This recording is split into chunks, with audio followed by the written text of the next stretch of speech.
নোয়াখালীর বিলে এসে দেখতেছেন কেউ নেই, তো আপনার অনুমতি কেমন? Very sad.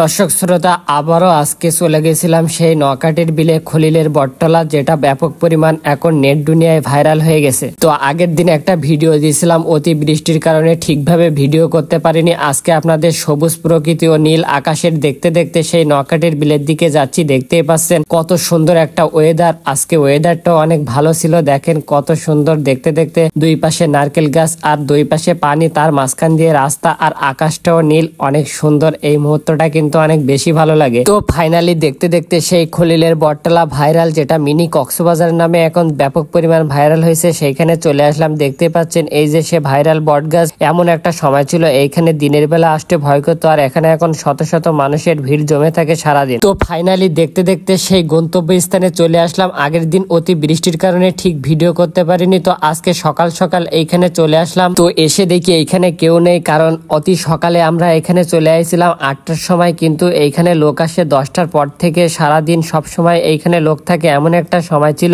এইখানে দিনের বেলায় লোক আসতে ভয় করত, কিন্তু এখন সব সময় 24 ঘন্টা এখানে লোক থাকে। আর এটা এখন মিনি কক্সবাজার নামে পরিচিত হয়েছে। এসে দেখতে পাচ্ছি, দেখেন চারিদিকে শুধু ফাঁকা। একটু পরে এইখানে মানুষের জন্য ভিড়ে দাঁড়ানো যাবে না, এমন একটা অবস্থা যাবে। দেখতে পাচ্ছেন আপনারা এই সেই নোয়াখালীর বিল।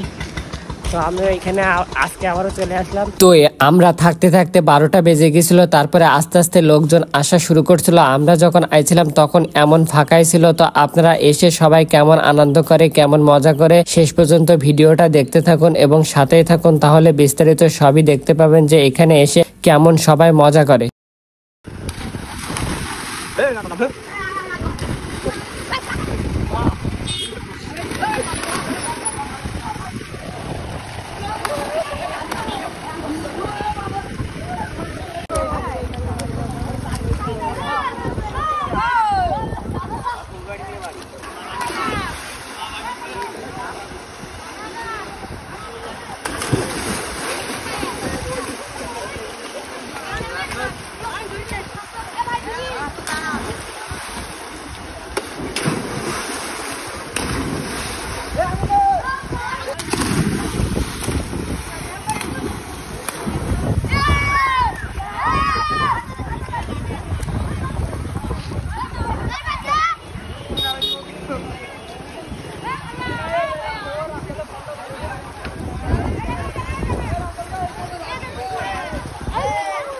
তো আজকে নোয়াখালীর ভিডিওটা কেমন লাগছে অবশ্যই কমেন্ট করে জানাবেন। আর আপনারা অনেক দূর দূরান্ত থেকে ঘুরতে এসে কেউ এখানে ঝামেলা করার চেষ্টা করবেন না, ঝামেলা করলে বেশি ঝামেলা হবে। তো সবাই এসে আনন্দ করবেন। তো ভিডিওটা এই পর্যন্ত, আল্লাহ হাফেজ।